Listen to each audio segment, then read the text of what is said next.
چلے اسی تنخواہ میں سے جب بندہ بڑے بیٹے کی شادی کر کے بہو بیاہ کے لے آئے تو پھر بھی کام چلتا ہے، اور جب اس بیٹے کو اللہ بچے عطا کر دے تو اسی گھر میں، اسی آنگن میں، اسی چھت کے نیچے کام چلتا ہے، تو پھر تو مان جانا کہ چلانے والا تو نہیں، چلانے والا کوئی اور ہے۔ پھر تو مان جا کے چلانے والا کوئی تو اس وقت جب تنخواہ تیری لگی تھی تو کہتا تھا ابا ابھی میری شادی نہ کر، میں بیوی کو کیسے کھلاؤں گا؟ تو وہی شخص ہے جس کی چھت کے نیچے پھر 1.5 درجن پوتے بھی پل رہے اور گزارا ان کا بھی ہو رہا ہے۔ تو رزق کا ذمہ کس کا ہے؟ اللہ کا، اللہ کا ذمہ۔ اب ہمیں پتہ ہے پہلی بات تو پریشانی اس لیے اتار دینی چاہیے کہ ذمہ ہمارا ہے ہی نہیں۔ اب دوسری بات یہ کہ ذمہ داری کس کی ہے؟ اللہ حکیم بھی ہے اور علیم بھی ہے، حکیم بھی ہے اور جانتا بھی ہے، اور اسے پتہ بھی ہے کہ دینا کس طرح ہے۔ اب ہم پتہ کیا کہتے ہیں؟ کہتے ہیں وہ جو بندہ پجاروں میں بیٹھا ہے وہاں اسے نہیں بیٹھنا چاہیے تھا، اور میرا حق تھا۔ تجھے زیادہ پتہ ہے کہ اللہ کو؟ بول کے بتا نا، کس کو پتہ زیادہ ہے؟ کیوں جی؟ تو آپ اصل ٹینشن پتہ کب لگتی ہے؟ جب بندے کہتے ہیں نہیں وہ پجاروں میری تھی، میرا حق تھا۔ وہ جب گزرتی ہے نا پاس سے مہران کے تو مہران والا ٹینشن بڑی لیتا ہے، حالانکہ اللہ کو زیادہ پتہ ہے کہ وہ حق۔ ایک بات اپنے ذہن میں یاد رکھ لیں، رٹ لیں کہ جو میرے لیے بہتر تھا میرے رب نے مجھے دے دیا، تو بات ختم ہو گئی۔ بس وصل اچھا ہے نہ فراق اچھا ہے، یار جس حال میں رکھے وہی حال اچھا ہے۔ بس جو میرے حق میں بہتر تھا میرے رب نے مجھے، مسئلہ یہ ہے کہ تو اس پہ راضی ہونے کو تیار نہیں۔ حضرت علی کرم اللہ تعالیٰ وجہ الکریم نے میرے نبی پاک کی ایک حدیث بیان کی ہے، اور جناب علی جب یہ حدیث بیان کیا کرتے تھے تو حضرت مجاہد فرماتے ہیں یوں لگتا تھا کہ جیسے حضرت علی ہمیں ہر پریشانی سے نکال رہے ہیں۔ مولا علی شیر خدا رضی اللہ تعالیٰ عنہ فرماتے ہیں کہ مجھے میرے نبی پاک صلی اللہ علیہ وسلم نے ایک طریقہ دیا تھا ٹینشن فری ہونے کا۔ آپ فرماتے ہیں مجھے تو بڑا راس آیا ہے، تم بھی اگر کر لو گے تو تمہیں بھی فائدہ دے گا۔ کہا وہ کیا؟ حضرت علی کہنے لگے محبوب علیہ السلام نے فرمایا تھا لوگوں تم اللہ کے دیے ہوئے تھوڑے رزق پہ راضی ہو جاؤ، وہ تمہاری تھوڑی عبادت سے تم سے راضی ہو جایا کرو گے۔ بس تم 2 نفل بھی پڑھو گے تو اللہ راضی ہو جائے گا، تم 1 رکوع بھی سویرے اٹھ کے پڑھو گے تو وہ راضی ہو جائے گا، وہ تمہارے 313 درود شریف سے راضی ہو جائے گا، تم اس کے دیے ہوئے تھوڑے رزق سے راضی ہو جاؤ۔ ٹینشن اس لیے ہوتی ہے کہ ہم راضی نہیں جو اس نے ہمیں دیا ہے۔ وہ حل میں مزید کی جو دوڑ ہے نا، حل میں مزید کی، بے قدرہ کچھ قدر نہ جاتی، کیتی خوب تسلی ہو، دنیا دار پجاری زردے، کتیاں دے گل ٹلی ہو، بک بک روشن اکھیاں تکیو ویک حویلی کلی ہو، تے کوچ نصیر اساں جد کیتی پہ جانی تھر تھلی ہو۔ تو یاد رکھیں یہ جو ہے نا مصیبت کے مال آ کیوں نہیں رہا، وہ سامنے والا پلاٹ میرے گھر کے سامنے ہے گھر کے سامنے، پر رجسٹری میرے نام کیوں نہیں؟ یہ مصیبت سانس نہیں لینے دیتی۔ موٹر سائیکل کھڑی کرتا ہے نا جب آ کے دکان سے روٹی کھانے آتا ہے، دفتر سے گھر آتا ہے، کاروبار سے آتا ہے، تو جہاں موٹر سائیکل کھڑی کرتا ہے وہ ٹینشن بڑی ہے کہ کبھی میری ہو جائے نا یہ والی جگہ تو میں یہاں بھی بورڈ لگاؤں اپنے نام۔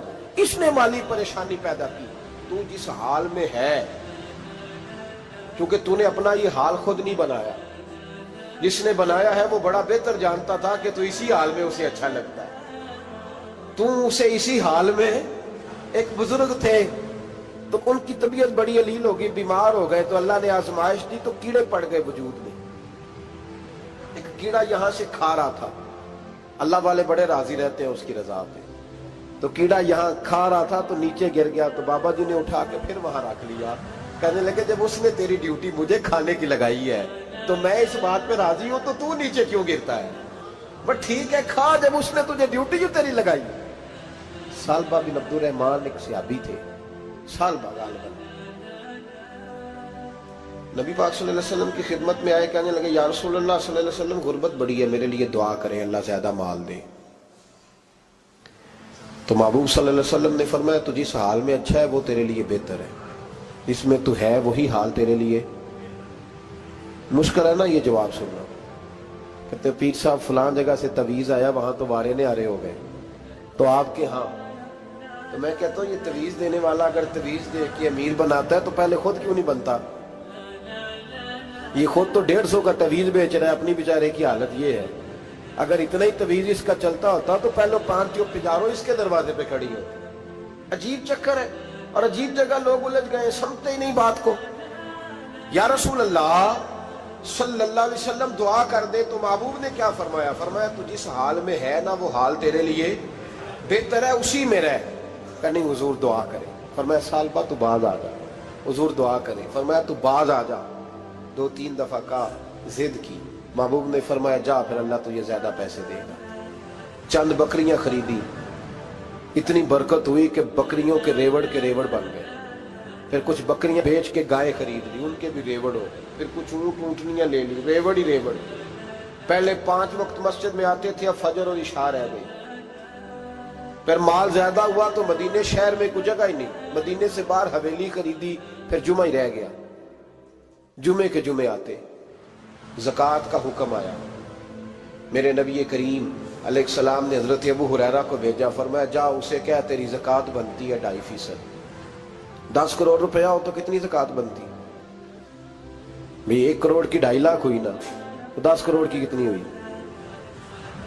تو بڑی مصیبت ہے جب بینک سے میسج آتا ہے نا کہ 25 لاکھ نکل گیا تیرے اکاؤنٹ سے. بہت بڑی مصیبت, بڑی ٹینشن ہوتی ہے. ایک صاحب میرے پاس آئے, ان کی زمین اچانک مہنگی ہو گئی. اچانک پہلے کچھ 15-16 لاکھ کی ایکڑ زمین تھی, پھر وہ کروڑ کی ہو گئی. تو میرے پاس آئے, کہنے لگے وہ 10 کروڑ روپے بنتے ہیں تو زکوٰۃ.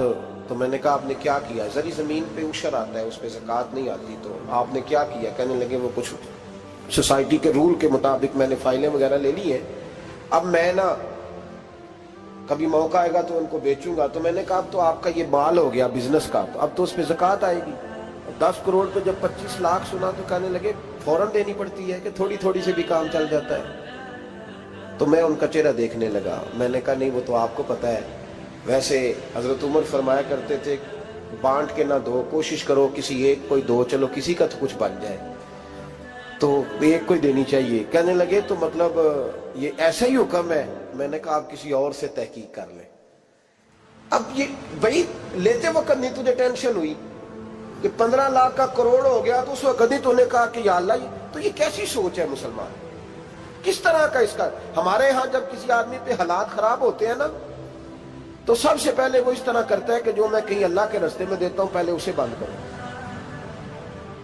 جس راستے تجھے آ رہا تھا پہلے تو نے وہ راستہ بلاک کیا. حضرت اسماء بنت ابی بکر صدیق کہتی ہیں میں حضور کو مسجد کے لیے, ادارے کے لیے, صحابہ صفا کے لیے کچھ دے رہی تھی, تو میں نے گننا شروع کیا تو حضور مسکرانے لگے. حضور مسکراتے کیوں ہیں؟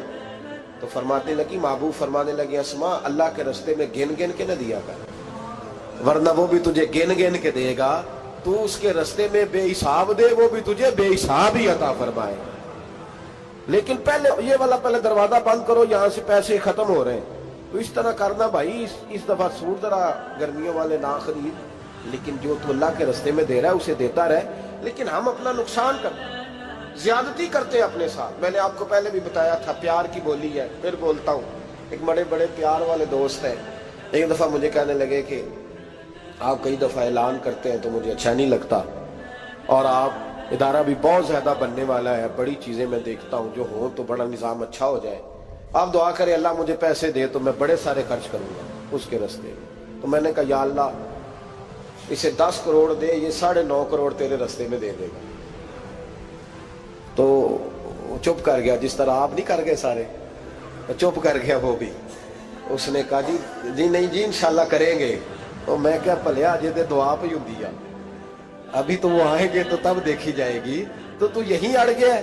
یعنی 9.5 کروڑ اللہ کے راستے میں خرچ کرنے کی دعا پہ بھی آمین کوئی نہیں کہتا کہ چلو آمین ہی کہہ دیں. تو میں کہا تینوں تے 50 لاکھ بچتا سی پیا, لیکن تو اس سودے پہ تیار ہے. جب یہ سوچ ہوتی ہے, یہ غلط سوچ ہے. یہ بات تو اگر تم مسکرانے والی, لیکن یہ سوچ صحیح نہیں. حضرت عثمان غنی رضی اللہ تعالیٰ عنہ کہتے ہیں جس وقت نبی پاک صلی اللہ علیہ وسلم نے اعلان کیا نا جنگ کے موقع پر کہ 800 سپاہیوں کا خرچہ چاہیے, کہتے ہیں میرے پاس 600 کا تھا. یہاں ایک روایت میں حضور نے 1000 کا اعلان کیا تو میرے پاس 800 کا تھا. جب 2-3 دفعہ نبی پاک نے اعلان کیا تو کہتے ہیں میں نے کھڑے ہو کے کہا یا رسول اللہ پورا 800 میری طرف سے. کہتے میں نے 200 سپاہی کا خرچہ ادھار اٹھایا لیکن پورے 2 مہینے نہیں گزرے تھے، رب کریم نے مجھے کئی گنا کر کے پیسے واپس عطا فرما دیے۔ پر بات تو یہ ہے کہ تیری وہاں لو لگی ہو، تو تجارت کرتا ہے ان لوگوں کے ساتھ جو کیا دے سکتے۔ تو سالبہ کے پاس حضور نے پیغام بھیجا، پہلے تو کہا تیرے لیے بہتر نہیں مال، جب اصرار کیا تو بڑی برکت ہو گئی، بڑا آیا تو فرمایا زکوٰۃ دے، 2.5% زکوٰۃ ہے۔ جب سوچا کہ 5 اونٹوں پہ ایک بکری جائے گی اور بڑا سارا مجھے دینا پڑے گا، اب جب غور کیا تو یہ تو نہ کہا کہ میں نہیں دیتا۔ حضرت ابو ہریرہ سے کہنے لگے نبی کریم علیہ السلام کی خدمت میں عرض کرنا کہ میں خود آؤں گا۔ حضرت ابو ہریرہ نے آ کے عرض کی یا رسول اللہ صلی اللہ تعالی علیہ وسلم، حضور وہ کہتے تھے میں خود آؤں گا، تو کہتے ہیں محبوب نے ٹھنڈی سانس لی، فرمایا اسے کہا تھا کہ تیرے لیے مال بہتر نہیں، اب ہلاک ہو گیا، ہائے افسوس ہلاک ہو گیا۔ ان کو بھی تھوڑی دیر کے بعد احساس ہوا کہ یہ میں نے کیا کیا، نبی پاک کو ہی کہہ دیا نہیں ہے، حضور کو کہہ دیا بعد میں آؤں گا۔ اب دوڑے آئے، عرض کی حضور میں سارا کچھ لے کے آئے، قبول کر لیں۔ محبوب نے فرمایا گویا بلال حبشی کی خشک کھجور بھی قبول ہے، اور صہیب رومی ایک اٹی بان کی لائے تو وہ بھی قبول ہے، اور عمار بن یاسر اور مصعب بن عمیر اگر 2 دینار دے جائیں اور کوئی پرانا جوڑا کسی سپاہی کے لیے چھوڑ جائے تو وہ بھی قبول ہے، لیکن تو اپنا لاکھوں لے کے چلا جا، تیرا کوئی نہیں قبول، معاف کر دیں۔ فرمایا جا معاف کیا، پر پیسے لے کے نہ آنا۔ اگلے سال پھر آئے، بندے ہوئے ہاتھ ہیں، محبوبہ میں دولت کا کیا کروں گا، آگ لگانی ہے، قبول کر لیں۔ فرمایا تو لے جا، تیرا نہیں قبول، گرا جو ان کی نگاہ سے وہ سنبھل نہیں سکتا۔ حضور نے وصال ظاہری کیا تو جناب صدیق اکبر کے پاس آئے، لاکھوں کا مال، ابو بکر قبول کر لو، تو جناب صدیق اکبر کہنے لگے اس کا کر لو جس کا نبی نے نہیں کیا، چل جا، کوئی نہیں چاہیے۔ حضرت عمر کے زمانے میں قحط پڑ گیا، بارشیں نہیں ہوتی، غلہ نہیں ملتا، حالات خراب ہے، مالی طور پہ بحران آ گیا، غربتیں، مجبوریاں، تکلیفیں، آ کے روئے، عمر میرا قبول کر لو، مجھے معافی تو مل گئی تھی نا۔ فرمایا معافی اپنی جگہ پہ، پر جس کا مصطفیٰ نے قبول نہیں کیا۔ بہت سارے لوگوں کو پتہ ہی نہیں کہ ان کا قبول ہی نہیں ہوا، اور وہ الجھے ہوئے ہیں، انہیں خبر ہی نہیں کہ اصل بات کیا ہے۔ فرمایا جس کا مصطفیٰ کریم نے قبول نہیں کیا، اب ہیرے اور جواہرات بھی لے کے آئے تو بھوکے مریں گے، پر اس کا قبول، اس بات پہ راضی رہو، اس حال میں اللہ نے رکھا ہوا، اس حال میں راضی رہو۔ جو مصیبت ہے نا دیکھنی کہ وہ بھی میرے پاس، تمہیں کیا پتا، کبھی پوچھ تو صحیح اس سے وہ کس مصیبت کا شکار ہے، جو مالی طور پہ بڑا امیر ہے، تو اس کی طرف دیکھ کے اپنا دل برا کرتا ہے۔ بس جس حال میں رب نے رکھا ہے اس حال میں رہ۔ حضرت عثمان غنی کے زمانے میں تو وہ وصال کر گئے، لیکن بھائی تو جس حال میں تیرا رب تجھے رکھتا ہے اس حال میں رہ، تیری مالی پریشانیاں ختم ہو جائیں۔ میں نے پہلے بھی شاید آپ کو ایک دفعہ کہا تھا، میں تعلیم سے فارغ ہوا تو میرے ایک استاد اور میرے کچھ دوست کہنے لگے افریقہ آ جائیں آپ، بھائی بہت بڑا ادارہ ہے، اس کو چلائیں، اس کو سنبھالیں۔ میری والدہ سے میں نے کہا، اس طبیعت ہوتی ہے نا انسان کی، میرا بھی دل لگ گیا۔ میری اماں پڑھی نہیں تھی لیکن اللہ نے دانائی بڑی عطا فرمائی تھی، حکمت بڑی تھی، سیانی بڑی تھی۔ تو میں نے کہا اماں جی وہ مجھے ساؤتھ افریقہ کی دعوت ہو رہی ہے تو آپ کیا کہتی ہیں؟ تو اٹھ کے میرے پاس آ گئی اور مجھے انہوں نے اپنے بازوؤں میں لے لیا، پھر میرا ماتھا چوما، کہنے لگی پتر میں تے وال بھی نہ پوٹ کے دیوا کسی نے، ہم نے دولت کا کیا کرنا، تو اللہ کا نام لے کے کہیں بیٹھ جا، رب کریم رون کے لگا دے گا، خیر ہو جائے۔ تو میرے بھائی یاد رکھیں ان چیزوں سے تھوڑا سا دیکھیں نا، قناعت کریں، جو اللہ نے دیا اس پہ راضی ہو جائے، اللہ بڑا مہربان ہے، وہ آسانیاں کر دیا کرتا ہے۔ تو یاد رکھیں میرے رسول کریم علیہ السلام نے ایک تو ہمیں درس یہ دیا ہے کہ تو سمجھ جا، قرآن نے ہمیں بتایا ہے کہ روزی تیری ذمہ داری نہیں، روزی کس کی ذمہ داری ہے؟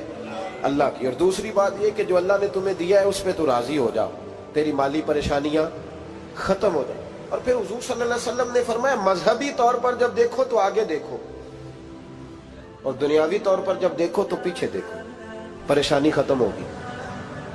مذہبی طور پر جب دیکھو، جو 5 نمازیں پڑھتا ہے وہ تہجد پڑھنے والے کو دیکھے، اور جو تہجد پڑھتا ہے وہ اشراق چاشت پڑھنے والے کو دیکھے، اور جو بندہ اشراق اور چاشت پڑھتا ہے پھر اس کو دیکھے جو سارا دن مصطفیٰ پہ درود پڑھتا ہے۔